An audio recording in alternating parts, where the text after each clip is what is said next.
Hello, Jain friends. Welcome to this research session of editorial analysis powered by Growth Mode UPSC. I am Dhruv Jani. Today we will be talking about one worthy important article, editorial from the Times of India, which is titled, "For India to meet its nationally determined contributions on climate change, states must be involved."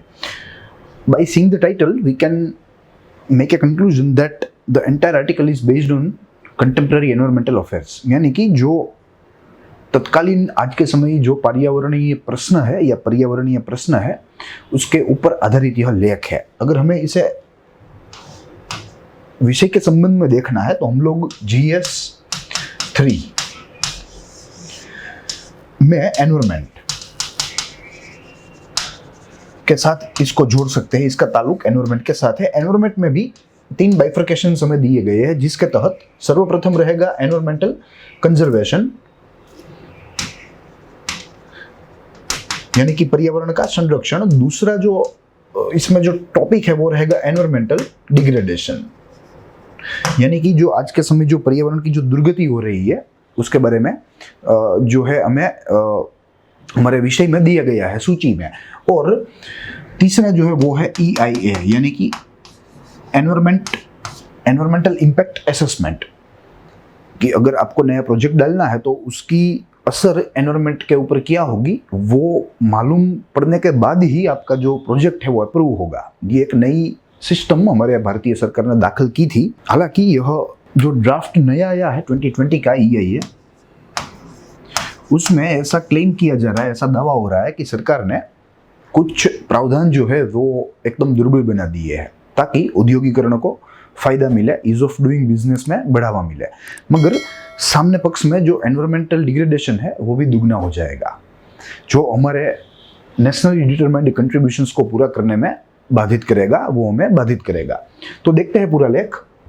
पूरे लेख में national determined contributions के बारे में चर्चा की गई है, उसको ध्यान में रखा गया है, और उसमें राज्य का क्या रोल होगा, राज्य की क्या सहभागी होगी, उसके बारे में भी यहाँ चर्चा की गई है।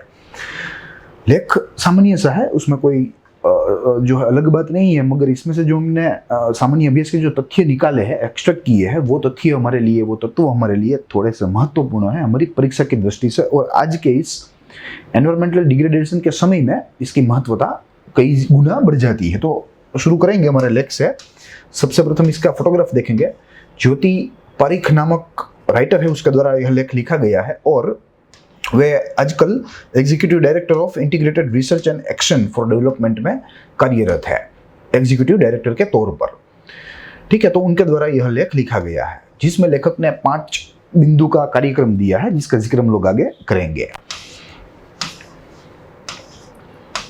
देखिए, निष्कर्ष से शुरू करेंगे हमारी आज की यह चर्चा, जिसके तहत पेरिस समझौते की 5वीं सालगिरह के अवसर पर भारत के नेशनली डिटरमाइंड कंट्रीब्यूशंस का अंतरावलोकन किया गया है। यस, हमने जो सेट किया था सस्टेनेबल गोल्स को पूर्ण करने के लिए, उसके ऊपर पुनरावलोकन किया गया है, अंतः अवलोकन किया गया है, यानी कि it has been reexamined and it has been incited also, यानी कि पुनः अवलोकन के साथ साथ अंतः अवलोकन भी किया गया है। राज्य की भूमिका जैसी रहेगी उसकी चर्चा भी की गई है। यस, लेख में किया गया है राज्य का रोल क्या रहेगा, whether states will be important और नॉट, उसकी चर्चा यहाँ की गई है। तो एक वाक्य में हम लोग आगे देखेंगे, मगर एक वाक्य में अगर मुझे आपको बताना है तो स्टेट जो है दे आर द हीरो, वे ही नायक की भूमिका में है। अगर वे आगे बढ़ेंगे तो केंद्र सरकार के द्वारा जो निश्चित NDCs है हमारे, वो हम लोग जो हासिल कर पाएंगे, और यही NDCs के तहत हम लोग अपने सस्टेनेबल डेवलपमेंट के गोल्स जो है उसको भी प्राप्त कर पाएंगे, उस तक पहुंच पाएंगे। तो राज्य का रोल बहुत ही अहम रहेगा। प्रति राज्य की परिस्थिति भिन्न रहती है। यस, हमें मालूम है भारत जो है वो भौगोलिक विषमताओं से भरा देश है, तो अलग अलग राज्य तो अलग अलग विषमताएं है, अलग अलग परिस्थिति है, अलग अलग प्रश्न है। तो लेखक ने यहाँ एक बात पर जोर दिया है, और वो बात बड़ी अच्छी है कि राज्यों को अपने अनुकूल प्रपोज्ड प्लान लेकर सामने आना होगा, और केंद्र सरकार को भी जो है यह बात कह दी गई है लेखक के द्वारा कि केंद्र सरकारों को भी अलग अलग राज्य के जो अलग अलग प्लान्स है, उनकी जो योजनाएं हैं, उनको बहाली देनी होगी, उनको स्वीकार करना होगा, तभी ही हम लोग अपने नेशनल डिटरमाइंड कंट्रीब्यूशंस तक पहुंच पाएंगे, जिससे हम लोग सस्टेनेबल गोल्स हासिल करने वाले हैं। परिणाम, राज्य की विशेष योजनाओं का गठन अनिवार्य है। यस, गठन तो अनिवार्य है ही, मगर उसका स्वीकार भी अनिवार्य है। तो ये बात हमें याद रखनी है।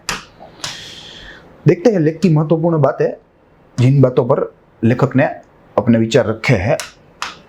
COP 26 में, यानी कि कॉन्फ्रेंस ऑफ पार्टीज की 26वीं बैठक में हमें एक समावेशी प्रस्ताव अपनाना होगा, यानी कि वी नीड टू एक्सेप्ट या we need to adopt an inclusive approach. यहां मैं लिख देता हूं इंक्लूसिव।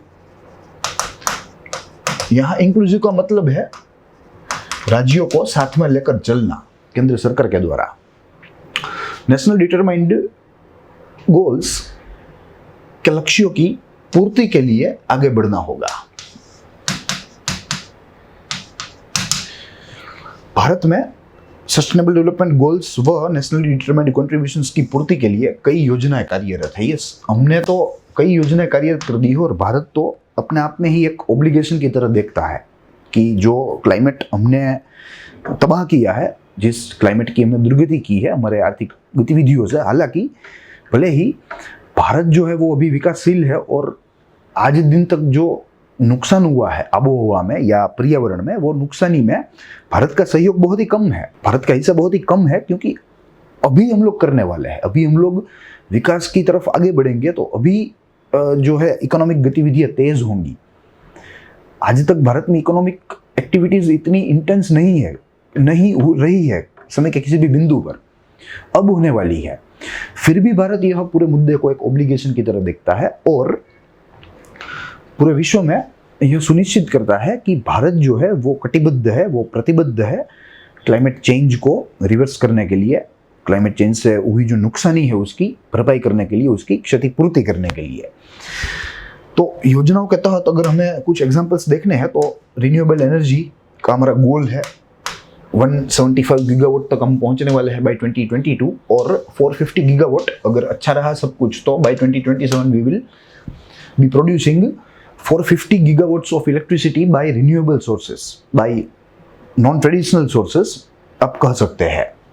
एनर्जी एफिशिएंसी अप्लायंस, जिसमें एलईडी का वितरण एक आप कह लीजिए विश्व में सबसे बड़ी ड्राइव हुई थी, जिसके तहत लाखों बल्ब,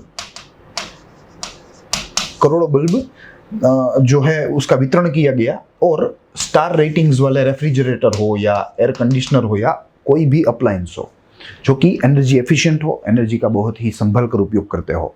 क्योंकि आज के समय जो हमारी जो एनर्जी आती है या हमारी इलेक्ट्रिसिटी उत्पन्न हो रही है वो कोयले के द्वारा हो रही है, कोयले के दहन के द्वारा। तो दुगनी यहाँ हमें नुकसानी झेलनी पड़ रही है। एक तो कोयले का पैसा जा रहा है, और दूसरा उसके दहन से जो कार्बन फुटप्रिंट्स है वो भी भारी मात्रा में उत्पन्न हो रहे हैं। तो ये दोनों को खत्म करना है, और उसके लिए केंद्र सरकार जो है एकदम सुनिश्चित है, एकदम कटिबद्ध है। नेशनली डिटरमाइंड कंट्रीब्यूशंस में राज्यों की जिम्मेदारी अनिवार्य है, आवश्यक है। Yes, it's important and it's necessary too. Bharat में आबोहवा परिवर्तन के प्रभावी विषयों में मात्र एक ही केंद्र सरकार की सूची में है। देखिए, आबोहवा के परिवर्तन में जो प्रभावी विषय है वो विषय में से लेखक के द्वारा ऐसा कहा जा रहा है कि मात्र और मात्र एक ही ऐसा विषय है जो कि आबोहवा को प्रभावित करता है, और वो ही केंद्र की सूची में है। अन्य प्रभावित करने वाले जो विषय है आबोहवा को, वे सब राज्य यादी में है या राज्य सूची में है, जिसका कुछ एग्जाम्पल में यहाँ दिए गए हैं। केंद्र सूची में सिर्फ एक ही है, फॉसिल फ्यूल, जिसके माइनिंग और डिस्ट्रीब्यूशन का, खनन और वितरण का जो काम है वो केंद्र सरकार देखती है। वो एक ही ऐसा विषय है जो कि केंद्र सूची में है। अन्यथा बाकी सारे विषय जो कि क्लाइमेट चेंज में अपना रोल प्ले कर रहे हैं वे सब राज्यों के पास ही है।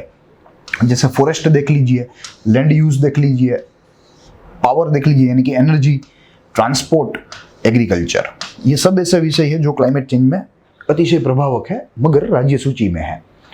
और इसी की वजह से यूनिफॉर्मिटी की गैरहाजिरी है यहाँ इन चीज वस्तुओं के कानूनों की। There is no uniformity in the laws which are framed for the subjects given in the state list. प्रत्येक राज्य अपनी ज़रूरत के मुजब, अपनी आवश्यकता के मुजब वो अपनी नीतियों में फेरफार करेगा। ठीक है, तो देयर इज नो यूनिफॉर्मिटी। और यही बात जो है यहाँ थोड़ी हमें कठिन दिख रही है इन कंट्रीब्यूशंस के गोल्स को या इन लक्ष्यों के तक पहुंचने के लिए। देखते आगे, लेखक ने ये लक्ष्यों को हासिल करने के लिए 5 पॉइंट प्रोग्राम दिया है। 5 पॉइंट प्रोग्राम में कुछ बातें की गई है, जिसमें सर्वप्रथम तो राज्यों की भागीदारी की बात आएगी। राज्यों की भागीदारी आप कह लीजिए, पार्टनरशिप या आप कह लीजिए, उसका समावेशन। दूसरा, नेशनली डिटरमाइंड कंट्रीब्यूशंस के कोटा को ट्रेडिंग करना है, यानी कि trading the quotas of nationally determined contributions plus state wise quota रखना है। State wise quota national determined contributions के बारे में। और आखिरी जो 2 बिंदु है वो भी इसी लिनिएज में है, ये भी स्टेट की जो है भागीदारी की ही बात करते हैं। और जो नेशनली डिटरमाइंड गोल्स है उसको कैसे पहुंचा जाए उस तक, उसकी ही बात करते हैं। ठीक है, तो ये लेखक का 5 बिंदु का कार्यक्रम है, जिसमें राज्य के रोल के ऊपर बहुत ही ज़्यादा बल दिया गया है। ठीक है, तो यहाँ तक हमने 2 चरण देखे। पहले निष्कर्ष देखा पूरे लेख का, उसके बाद लेख की जो महत्वपूर्ण बातें थी यानी कि हाइलाइट्स ऑफ द आर्टिकल देखे। अब हमें रिसर्च्ड एलिमेंट्स देखने हैं जो कि जनरल स्टडीज के लिए हमारे लिए थोड़े महत्वपूर्ण साबित हो सकते हैं। देखिए, अर्थ समिट्स, सर्वप्रथम हमें यहाँ से देखना है सस्टेनेबल डेवलपमेंट की, सस्टेनेबल लॉज की जो शुरुआत जो हुई थी, जिसकी जो नींव है वो यहाँ रखी गई थी अर्थ समिट में से 1972 में। फिर धीरे धीरे आज हम लोग COP21 देख रहे हैं जो कि थोड़ी अहम थी। उसके बाद आज COP26 आने वाली है हमारे सामने, ये भी एक सस्टेनेबल डेवलपमेंट समिट ही रहेगी। ठीक है, तो यहाँ से इसकी शुरुआत हुई थी। देखते हैं, यहाँ में इंग्लिश में रेफरेंस हमने लिया है और हम लोग यहाँ कम्युनिकेशन के लिए हिंदी का उपयोग करेंगे।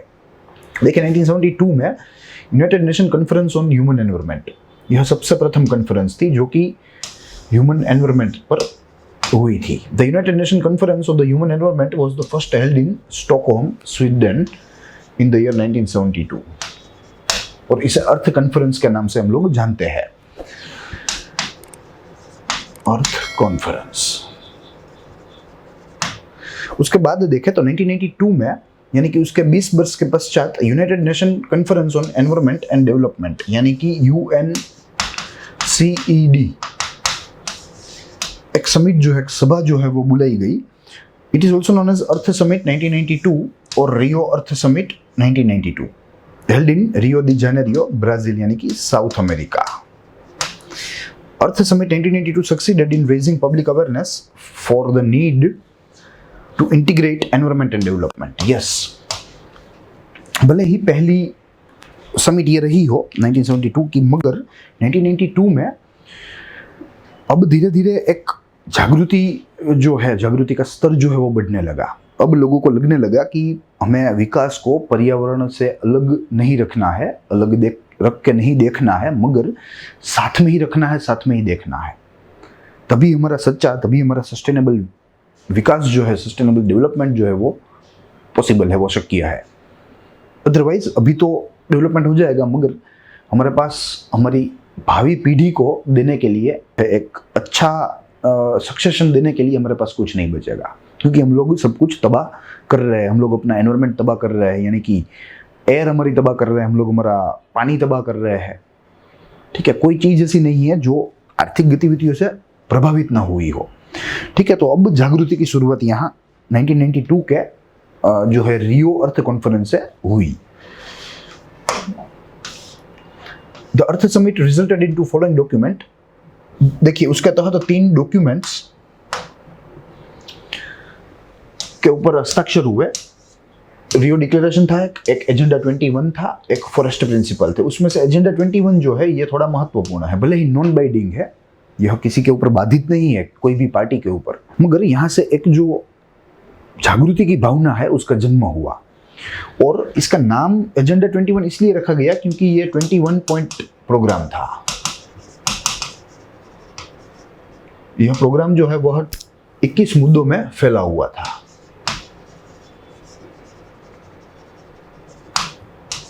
It was a 21 point program, और इसलिए भी 21 नाम है, ऐसा भी कह सकते हैं कि यह जो प्रोग्राम था वो 21वीं सदी के लिए था। ठीक है, तो यहाँ दो जो है हम लोग अर्थ यहाँ निकल सकते हैं। एक, यह 21 बिंदु का कार्यक्रम था, और दूसरा, यह जो कार्यक्रम था वो पूरा 21वीं सदी को समर्पित था। फिर 1997 में रियो प्लस 5 नामक एक समिट का गठन हुआ, और रियो प्लस 5 यानी कि रियो के 5 वर्ष के पश्चात in 1987 UN General Assembly यानी कि UNGA has held a special session to appraise the status of Agenda 21. The Assembly recognized progress as uneven and identified key trends including increasing globalization, widening inequality in income, continued deterioration of the global environment. Yes, United Nations ने एक तत्कालिक विशेष सत्र बुलाया, और उस सत्र के तहत एजेंडा 21 को भी देखा, जो कि रियो में जिसके ऊपर हस्ताक्षर हुए थे, जो समझौती तय हुई थी, और उसके साथ साथ एक सर्वे भी किया, एक सर्वेक्षण भी किया, और उस सर्वेक्षण के अनुसार कुछ उसने निष्कर्ष निकाला, जिसमें उन्होंने बताया कि जो विकास का काम हो रहा है आजकल वो अनइवन है, वो व्यवस्थित नहीं है, अव्यवस्थित है। दूसरी बात, पूरे विश्व में ग्लोबलाइजेशन जो है, वैश्वीकरण जो है या भूमंडलीकरण जो है वो बढ़ रहा है, अतिशय मात्रा में बढ़ रहा है, जो कि असमानता को बहुत ही ज्यादा कर रहा है। जो गरीब वर्ग और अमीर वर्ग है, उनके बीच की जो खाई है, उनके बीच की जो घाटी है, उसको ज्यादा से ज्यादा और गहरी कर रहा है। और साथ ही में वैश्विक पर्यावरण में निरंतर जो है अधोगति हो रही है, निरंतर डिटीरियोरेशन हो रहा है, यानी कि खराब हो रहा है पूरा वैश्विक वातावरण। ठीक है, तो ये 3-4 जो गंभीर बिंदु थे उसको यूनाइटेड नेशन जनरल असेंबली ने हाईलाइट किया 1997 में। उसके बाद 2002 में, यानी कि रियो प्लस 10, रियो के 10 वर्ष के बाद, और अर्थ समिट कह लीजिए 2002 और वर्ल्ड समिट कह लीजिए on sustainable development took place in Johannesburg, south Africa in 2002. Rio Plus 10 affirmed United Nations commitment to Agenda 21 alongside Millennium Development Goals. Yes, यहाँ से एक नया लक्ष्य आया। एजेंडा 21 को तो बरकरार ही रखा, उसकी मान्यता को कोई हानि करे बिना। यह समिट में एक नया कॉन्सेप्ट आया जिसे मिलेनियम डेवलपमेंट गोल्स कहा जाता है। अब साथी पक्षों को, साथी देशों को इस दस्तावेज को पूर्ण करने के लिए दौड़ना था, इस दस्तावेज को पूर्ण करने के लिए तैयारी करनी थी, प्रयत्न करने थे। Johannesburg declaration committing the nations of the world to sustainable development. Yes, this is the important concept. Sustainable development, टकाऊ विकास या सतत विकास आप कह लीजिए। ऐसा विकास कि किसी भी कुदरती संसाधनों को कोई भी प्रकार की हानि ना हो, और जैसे कुदरती संसाधन हमें हमारी पिछली पीढ़ी से, हमारे पूर्वजों से मिले हैं, वैसे ही हम लोग हमारी भावी पीढ़ी को वह हस्तांतरित करें गुणवत्ता की कमियों के बिना। ऐसा करने के लिए हमें ग्रीन एनर्जी चाहिए, हमें एकदम जो है डिसिप्लिन्ड बिहेवियर चाहिए in context with climate change, तभी हासिल होगा। ये सब बातें यहाँ सस्टेनेबल डेवलपमेंट गोल में की गई है। हालांकि SDG जो है वो बाद में आया, मगर यहाँ से इस विचार की जो शुरुआत है, विचार का जो उद्भव है वो हो चुका था। तो हमें भी किसी भी समय परीक्षा में पूछा जाए कि सस्टेनेबल डेवलपमेंट की जो परिकल्पना है वो पहली बार किस समिट में उसका उपयोग हुआ था, तो हम लोग निसंदेह कह सकते हैं कि वो जोहान्सबर्ग डिक्लेरेशन था, और रियो प्लस 10 यानी कि 1992 प्लस 10 2002 के सम्मेलन में जो है यह तय किया गया था। उसके बाद 2012 में रियो प्लस 20 नामक एक समिट हुई, जिसके तहत United nation conference on sustainable development और अर्थ समिट 2012 कह सकते हैं। It was a 20-year follow-up of Rio summit 1992, 20-year follow-up और 10-year follow-up for the summit of Rio plus 5 या कह लीजिए रियो plus 10। Hosted by Brazil, Rio de Janeiro in 2012. 1992 भी यही हुई थी और 2012 भी यही हुई। It was the third international conference on sustainable development. Yes, अब धीरे धीरे जो बड़े बड़े प्लेटफॉर्म्स थे पूरी दुनिया में, उन लोगों को गंभीरता समझ आ गई कि ऐसा ही हम लोग विकास करते रहे तो भविष्य जो है वो हमारा बहुत ही कम है। तो इसीलिए इन लोगों ने अब अपनी व्यूहरचना जो है वो उसमें फेरफार की है और क्लाइमेट रिसाइलेंट व्यूहरचना को बढ़ावा दिया। और ये क्लाइमेट रिसाइलेंट व्यूहरचना जो है वो है सस्टेनेबल डेवलपमेंट। देखिए 2030 का agenda which means sustainable development goals, जिसे शॉर्ट फॉर्म में SDG कह सकते हैं हम लोग। यहाँ हमारे पास एक पिक्टोग्राफ भी है बढ़िया सा, जिसमें हम लोग एक एक गोल को देख सकते हैं।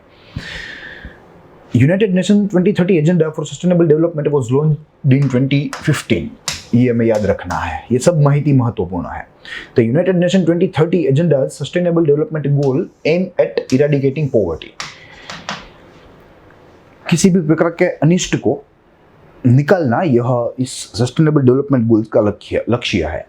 किसी भी अनिष्ट हो, चाहे वो गरीबी हो, चाहे वो भूखमरा हो, चाहे वो आप कह लीजिए पुअर हेल्थ सर्विस हो, चाहे वो एनवायरमेंटल डिग्रेडेशन हो, चाहे वो एजुकेशन हो, इनइक्वालिटी हो, कुछ भी हो, उसे दूर करना ये सस्टेनेबल डेवलपमेंट गोल्स का लक्ष्य है या गोल है। The sustainable development goals are a collection of 17 global goals and their 169 targets set by UNGA in 2015 for the year 2030। 2030 तक यहाँ हमें पहुँचना है इंटरेस्टेड पार्टीज को या इन्वॉल्व पार्टीज को, जिसमें देखिए यहाँ कुल 17 है, जिसमें से हम लोग सभी का ब्रीफली जिक्र करते जाएंगे। सबसे प्रथम नो पॉवर्टी। पूरी दुनिया में कोई गरीबी नहीं होगा, गरीबी स्तर के नीचे कोई नहीं होना चाहिए, ये इसका प्राथमिक उद्देश्य है। दूसरा नो हंगर, गरीबी नहीं तो गरीबी के साथ भूखमरा भी नहीं। No hunger which means no death due to starvation. No hunger which means no malnutrition. No malnutrition which means healthy childrens, good health, अच्छी स्वास्थ्य सुविधा, quality education, gender equality, clean water and sanitation, clean energy. यहाँ renewable energy की बात आती है, जिसके ऊपर भारत अभी संपूर्ण बल दे रहा है। Good jobs and economic growth, innovation and infrastructure, reduced inequalities. यहाँ जेंडर इक्वालिटी थी, यहाँ सभी प्रकार की इनइक्वालिटी को शामिल कर लिया गया है, चाहे वो जॉब में हो, चाहे वो आप कह लीजिए घर में हो, कहीं पर भी। उसके बाद सस्टेनेबल सिटीजन कम्युनिटीज। यस, पूरी कम्युनिटी, पूरा विस्तार ही ऐसा डेवलप करे जो सस्टेनेबल हो, जो अपने आप में ही ग्रीन हो, जो कार्बन फुटप्रिंट्स छोड़ता ना हो मगर कार्बन सिंक बनता हो, अपने आप में कार्बन को समाहित करता हो। तो ऐसा इंफ्रास्ट्रक्चर, ऐसा शहर हमें चाहिए। उसके बाद रिस्पॉन्सिबल कंजप्शन। कोई भी चीज वस्तु हो, इसका कंजप्शन हम लोग रिस्पॉन्सिबली करें। उसके बाद प्रोटेक्ट द प्लेनेट। यस, ये भी एक गोल है कि हम सबको एक होना पड़ेगा और एक होकर ही हम लोग अपना जो ग्रह है, अपना घर है, वो बचा पाएंगे। लाइफ बिलो वाटर, हमें मैरीन जो लाइफ है उसका भी ख्याल रखना है। ऐसा नहीं है कि जमीन पर कचरा करो, जमीन पर कचरा ना हो इसलिए सब समुद्र में फेंक दो। This is not fair. Life on land, पानी के अंदर जो जीव है, जीवन है, उसका भी आदर करना है, उसका भी ध्यान रखना है हमें। और पृथ्वी की सतह के ऊपर जो जीव सृष्टि है उसका भी हमें आदर करना है, ध्यान रखना है। Peace and justice, no more wars, no more conflict. ठीक है, शांति और न्याय का समय, यानी कि एक रामराज के समय की एक परिकल्पना यहाँ की गई है। और पार्टनरशिप फॉर द गोल्स, भविष्य में अन्य लक्ष्यों के लिए साथी देशों के बीच में ऐसी ही सहभागीदारी बनी रहे, ऐसी ही भागीदारी बनी रहे, ऐसा भी एक उद्देश्य यहाँ रखा गया है। तो दिस आर 17। अब इसको अचीव करने के लिए सभी देशों के द्वारा कुछ कुछ मैकेनिज्म जो है वो लाए गए हैं, और उस मैकेनिज्म को ही नेशनल डिटरमाइंड कंट्रीब्यूशंस कहा जाता है, जो पूरा करेंगे SDG। और इसमें भी इसका भी एक अपग्रेडेड फॉर्म है या डेवलप्ड फॉर्म है, जिसे INDC कहते हैं, intended national determined contributions. Intended, किसी भी राज्य के द्वारा तय किया हुआ, निश्चित किया हुआ कि हम लोग यह लक्ष्य तक पहुंचेंगे ही पहुंचेंगे और उसके लिए हम लोग कदम उठाएंगे। तो एक दृष्टि से यह लेख अप्रत्यक्ष रूप से पॉलिटियन गवर्नेंस से भी संबंधित है। जो बात मैंने की थी कि पॉलिटियन गवर्नेंस के साथ अधिकांश जो लेख होते हैं, अधिकांश जो आर्टिकल्स होते हैं वे संबंधित होते हैं। इसका कारण ही यह है, जिसका कारण ही मैंने एक एडिटोरियल में आपको दिया था कि भारत में कुछ व्यवस्था ऐसी है कि यहाँ सरकार के ऊपर ज़्यादा जिम्मेदारी है, चाहे क्षेत्र कोई भी हो। तो इसी की वजह से कोई भी क्षेत्र की हम बात कर रहे हैं तो वहाँ पॉलिटियन गवर्नेंस तो अवश्य आएगी। देखते हैं आगे। देखिए, कॉन्फ्रेंस ऑफ पार्टीज, इसके बारे में थोड़ा जान ले। The conference of party is a decision making body of UNFCCC, यानी कि यूनाइटेड नेशन की क्लाइमेट चेंज के क्षेत्र में काम करती संस्था है। All states that are the parties of the convention are represented by COP. They review the implementation of any legal instrument that the COP adopt. Yes, implementation of any legal instrument, यानी कि decision making के साथ साथ enforcement agency भी है United nation convention की। They promote the effective implementation of the convention. The first COP meeting was held in Berlin, Germany in the March 1995. 1995 में यह सिलसिला शुरू हुआ था। आज 26वीं आ रही है हमारे सामने। The party of the convention have met annually since 1995. प्रतिवर्ष जो इसकी बैठक होती है और चर्चाएं की जाती है साथी पक्षों के द्वारा। In 1987, the Kyoto Protocol, which is third conference of party, was concluded and established a legally binding document for developing country to reduce their greenhouse gases. देखिए, यह लीगली बाइंडिंग डॉक्यूमेंट है और सिर्फ डेवलपिंग कंट्रीज के लिए है। मैंने आपको बताया था कि डेवलपिंग कंट्रीज कोई भी हो, उसका आज के क्लाइमेट चेंज में उसकी भागीदारी कम से कम होगी, वो ज़्यादा गुनहगार नहीं होगा आज के क्लाइमेट चेंज में। आज के क्लाइमेट चेंज में गुनहगार है डेवलप्ड नेशन, जैसे USA है, जैसे यूरोपियन नेशन है जो 19वीं सदी से इंडस्ट्रियल रिवोल्यूशन करते आए हैं। ठीक है, वो सच्चे गुनहगार है इस आज के इस परिस्थिति के। उसके बाद आप कह लीजिए चाइना। ठीक है, चाइना भी एक जायंट पोल्यूटिंग कंट्री ही है।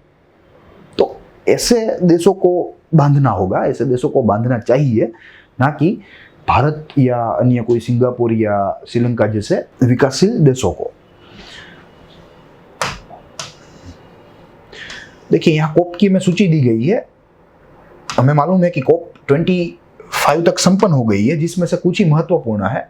उसमें से सबसे महत्वपूर्ण जो है वो है COP 21, जो कि 2015 में हुई थी पेरिस के शहर में। ठीक है, ये थोड़ी इंपॉर्टेंट रही थी और इसमें ही नेशनली डिटरमाइंड जो कंट्रीब्यूशन है इसका भी जिक्र यहाँ हुआ था। COP 22 was held in Marrakesh, Morocco. COP 23 was held in 2017 at Bonn, Germany. COP 24 was held at Katowice, Poland. In the year 2018, उसके बाद 25th जो कॉन्फ्रेंस ऑफ पार्टी थी वो 2019 में हेल्ड हुई और मैड्रिड स्थित, स्पेन स्थित जो मैड्रिड शहर है उसमें वो बैठक मिली थी। अब प्रपोज्ड जो है वो 2021 में होने वाली है स्कॉटलैंड में, ग्लासगो नामक शहर में। ठीक है, इन सब में से अति महत्वपूर्ण जो है वो है पेरिस, क्योंकि यह सब बैठकों में इसी बैठक की चर्चा को, इसी बैठक के सार को आधार बनाया था और अपनी रणनीति, आगे की रणनीति घड़ने का प्रयास हुआ था। देखिए, अगर पेरिस एग्रीमेंट की बात करें तो before COP 21 in Paris, countries were asked to submit nationally determined contributions. There was a marked shift in the commitment from various countries. India was clubbed in the group of emerging economy and India lived up to its billing as a responsible nation in the tackling climate change. Yes, COP 21 में सबने बड़ी बड़ी बातें तो कर दी, सबने बड़े बड़े कमिटमेंट तो दे दिए, मगर धीरे धीरे उस कमिटमेंट में से जो बड़े बड़े महाकाय देश थे वे निकलने लगे, जिसमें अमेरिका का प्रथम नंबर है। उन लोगों को लगने लगा कि नहीं, ये तो अगर हम लोग ये गोल्स को अचीव करने की बात करेंगे तो हम लोग इकोनॉमिक एक्टिविटी के नाम पर क्या करेंगे, इकोनॉमिक एक्टिविटी किस प्रकार की करेंगे, कैसे करेंगे, पैसे कैसे कमाएंगे। तो ऐसे कुछ प्रश्नों की वजह से इन लोगों ने अपने कमिटमेंट्स जो है वो यहाँ से वो उस कमिटमेंट में से हटने लगे। अगर की फैक्ट की बात करें इस पूरी जो है COP21 की, तो it was a multilateral agreement with the United nation framework convention on climate change sign to reduce mitigate green house gas emission. Green house gas emission हमें मालूम है कि कितने भयंकर ये होते हैं और यही ट्रिगर करते हैं क्लाइमेट चेंज और global warming. An agreement was signed on April 22, 2016. 195 members have signed it. However, US President Donald Trump has announced its intention to withdraw from the agreement by November 2020.